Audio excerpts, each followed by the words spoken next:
नमस्कार, आप देख रहे हैं एबी न्यूज। एबी न्यूज में दर्शकों आपका स्वागत है। दिसंबर 2024 बिहार पुलिस में उथल पुथल। कई लोग पटेल भवन से निकले, कई लोग पटेल भवन से जुड़े। आर.एस. भट्टी दिल्ली गए, जो यहाँ के डीजीपी थे। उनके बाद आलोक राज बने। आलोक राज कुछ दिनों तक रहे। इसी बीच कुंदन कृष्णन की वापसी होती है, एडीजी हेडक्वार्टर के रूप में उनकी पोस्टिंग होती है। वो कुछ दिन तक ही रहते हैं, तो उसके बाद आलोक राज भी हटा दिए जाते हैं। डीजीपी के रूप में विनय कुमार की पोस्टिंग होती है और कुंदन कृष्णन और विनय कुमार की जोड़ी, साथ में पंकज दराद भी एडीजी लॉ एंड ऑर्डर के रूप में आते हैं, क्योंकि वहाँ पे संजय सिंह पहले हुआ करते थे। तो एक नई जोड़ी, एक नई टीम बनती है और नई टीम ने काम शुरू किया। और 13 की रात को नोटिफिकेशन निकलता है और 14 को सुबह में डीजीपी विनय कुमार पदभार ग्रहण करते हैं। ठीक 2 सप्ताह के बाद इन दोनों की टीम या तीनों की टीम ने एक कवायद की और पूरे बिहार के कहें जो लगभग कई जिलों के एसपी का ट्रांसफ़र हुआ। कुछ एसपी का 2 साल हो गया था, उसके कारण हुआ। कुछ एसपी बहुत दिनों से सेंटिंग में थे, इस कारण से उनको सेंटिंग से निकाला गया। कुछ का परफॉर्मेंस सही नहीं था, इसलिए उनको फील्ड से हटाया गया। तरह तरह के मापदंड को लेकर के एसपीज़ का ट्रांसफ़र हुआ और एक तरह से नई टीम ने काम करना शुरू किया। पहली बार ये देखने को मिला, जो एसपी के ट्रांसफ़र पोस्टिंग में अगर देखा जाए तो 80% पुलिस मुख्यालय के लोगों की चली और 20% जो जैसा कि बाहरी लोगों की चलती है, बाहरी लोगों की चली।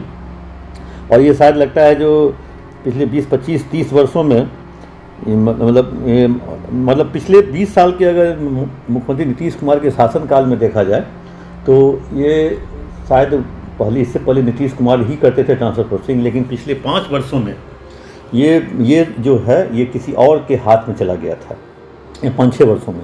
और इसी 5-6 वर्षों में पुलिसिंग जो है वो बेपटरी भी हुई, चाहे वो इसके सिंघल का दौर हो, चाहे कहें जो एक तरह से गुप्तेश्वर पांडे का दौर हो, या एक तरह से कहें जो सब कुछ मतलब पुलिसिंग ठीक नहीं चला। और आर.एस. भट्टी का दौर, आर.एस. भट्टी के दौर में तो कहें जो लोग एक दूसरे से बात भी नहीं कर पाते थे, जैसे लगता था कॉरपोरेट ऑफिस के रूप में बात कर रहे हैं, वहाँ कल्चर आ गया हो। आज के डेट में आप जो कोई भी पदाधिकारी है बेरोक टोक डीजीपी के कमरे में जा सकता है, एडीजी रैंक का हो या आईजी रैंक तक का भी हो, बेरोक टोक उनके कमरे में एंट्री। लेकिन वहाँ आर.एस. भट्टी से पहले अपॉइंटमेंट लेना पड़ता था। डीएसपी उनको टाइम देते थे, उस टाइम पर कितने देर मिलना है उसका भी टाइम मिलता था। लेकिन चलिए उससे बात गई, भट्टी जी दिल्ली गए, वो भी बात उनके साथ चली गई। अब डीजीपी विनय कुमार ने काम स्टार्ट किया। 28 दिसंबर को नोटिफिकेशन होता है, कई जिले के एसपी बदले जाते हैं, नया कामकाज शुरू होता है। फिर उसके बाद 3-4 महीने तक बहुत अच्छा काम चला, बहुत अच्छा काम चला। मतलब एक तरह से कहें जो इतने इनकाउंटर्स हुए, इतनी गिरफ्तारी हुई, मतलब स्पीडी ट्रायल भी हुआ, लोगों को सज़ा भी मिली। निगरानी ने भी गजब काम किया, निगरानी ने भी लगातार ट्रैप किया। तो एक तरह से कहें जो पूरा टीम वर्क से काम पटेल भवन ने स्टार्ट किया। अब फरवरी मार्च के बाद, अप्रैल के बाद कहें जो तरह से चुनावी मोड, जैसे ही चुनाव आयोग ने बिहार का दौरा शुरू किया तब तो चुनावी मोड में बिहार आ गया। अब चुनावी मोड में बिहार आ गया तो चुनावी मोड में एक शब्द है इच्छा पोस्टिंग। जो डीएसपी जहां जाना चाहता है वो अपने क्षेत्र के जिस माननीय से है संबंध, वहां वो जाता है, वहां वो एक तरह से कहें जो मत्था टेकता है और उसके बाद माननीय उसके बारे में सरकार को लिखते हैं। सरकार यानी मुख्यमंत्री के जो सचिव होते हैं, प्रधान सचिव होते हैं, उनको लिखते हैं और तब उस डीएसपी की पोस्टिंग, क्योंकि एसपी की पोस्टिंग इच्छा पोस्टिंग नहीं होती चुनाव के दौरान, क्योंकि एक एसपी के क्षेत्र में कम से कम 5-6 विधानसभा होते हैं, तो वो 5-6 विधानसभा को कैसे मैनेज करेगा एक एसपी, इसीलिए डीएसपी की पोस्टिंग होती है।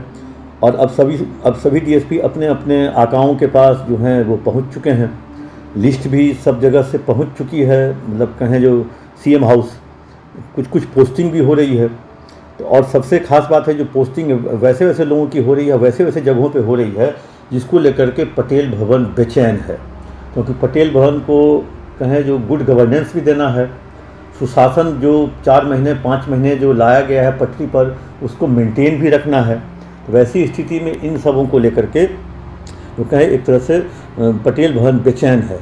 पटेल भवन इतना बेचैन है जो वो ना उससे कुछ निगलते बनता है, ना उगलते बनता है। अब छोटा सा एग्जाम्पल है, मतलब आपको कहें जो एक महिला विधायक हैं जेडीयू की और चंपारण तरफ की हैं, हम नाम नहीं लेंगे। उन्होंने एक व्यक्ति का नाम दिया अपने विधानसभा क्षेत्र के एसडीपीओ के लिए। हम उस डीएसपी अब एसडीपीओ का भी नाम नहीं लेंगे, क्षेत्र का भी नाम नहीं लेंगे, क्योंकि नाम लेने के बाद फिर वो चिन्हित हो जाता है।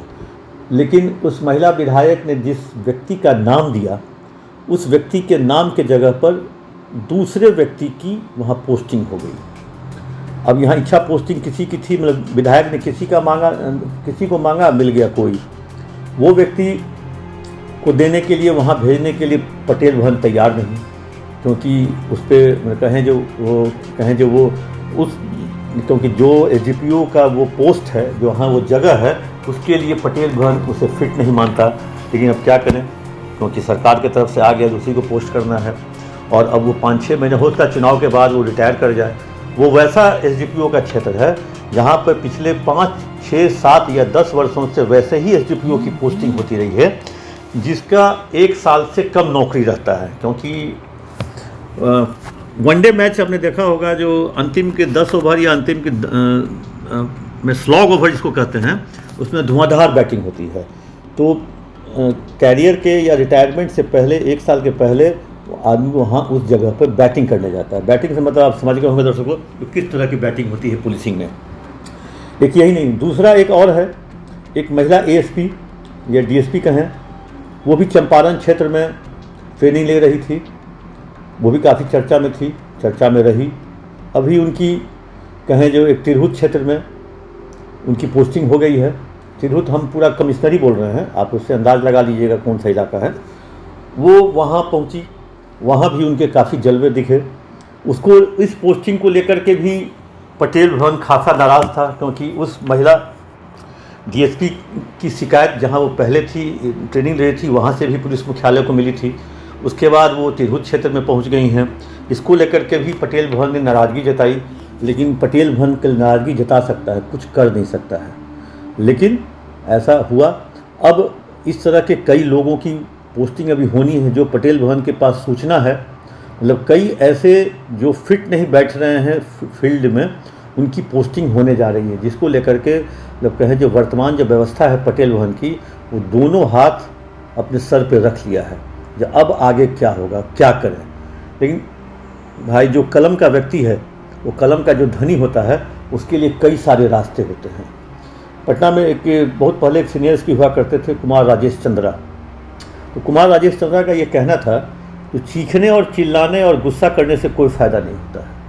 कागज़ कलम पर इतना उसको रगड़ दो। कागज़ कलम जो कलम की मार ऐसी मार होती है जो 10 साल 15 साल के बाद पता चलता है, जो ये साहब ने मेरे खिलाफ़ क्या लिख दिया। जब increment, salary, PF, gratuity, promotion, इस पर जब असर पड़ता है, तब पता चलता है जो कागज़ और कलम की मार क्या होती है। लेकिन अभी भी जो है पटेल भवन इन दिनों कहे जो अभी तो हल्का ही परेशान हुआ है, लेकिन अगले आने वाले प्रधानमंत्री के यात्रा के बाद जो लोग अनुमान लगा रहे हैं, जो ट्रांसफ़र लिस्ट निकलेगा 29 या 29 को प्रधानमंत्री नरेंद्र मोदी का पटना में आगमन है, यहाँ रात्रि विश्राम भी है। 30 को विक्रमगंज में कार्यक्रम है।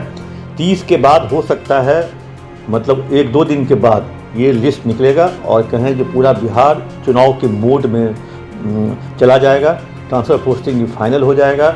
अभी कहा जा रहा है जो कुछ लिस्ट आईपीएस की भी निकलने वाली है, कुछ आईएएस डीएम की भी निकलने वाली है, कुछ जो डीएसपी की इच्छा पोस्टिंग है वो भी निकलने वाली है।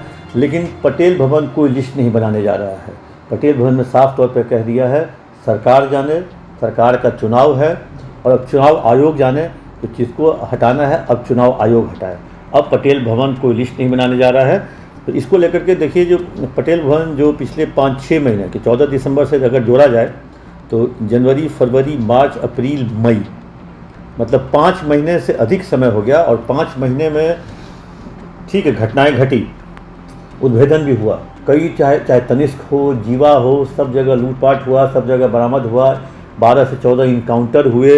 इनकाउंटर में कुख्यात मारा गया, नक्सली मारा गया। मतलब कहें जो बहुत ही कहें जो पूर्णिया इलाके में सूखे नशे पर एक तरह से प्रहार हुआ। काफ़ी सारे वहाँ पे पकड़े जा रहे थे। मतलब कहें जो एक तरह से काम भी हो रहा है, क्योंकि डीजीपी खुद जब सड़क पर है तो सारे एसपी भी सड़क पर आ गए, लोगों से मिलना भी शुरू कर दिया। लोगों के मिलने से फीडबैक मिला, जिस कारण से काम हुआ, क्योंकि डीजीपी खुद 3-3, 4-4 घंटे तक जनता दरबार में मिलते हैं। लेकिन इस बीच जो इस तरह की कवायद हुई है, जो कहीं न कहीं पटेल भवन के लिए परेशानी का कारण बन चुका है, और अब तो ये अगले 3-4 महीने तक पटेल भवन को इसको झेलना पड़ेगा। चुनाव के बाद फिर बॉल पटेल भवन के कोर्ट में आ जाएगा, हो सकता है। तब तक इस परेशानी को झेलने के लिए डीजीपी को अपने आप को मजबूत करना होगा, या उनकी पूरी टीम को, या सब कुछ खुले आंख से देखना होगा, और कोई रिएक्शन, कोई एक्टिवेशन मोड में इनको नहीं आना होगा। तभी जाकर दोनों में तारतम्य तालमेल बैठेगा। आप देखते रहिए एबी न्यूज़। दर्शकों, आपको कैसा लगा, आप अपना कमेंट बॉक्स में जाकर जरूर दें।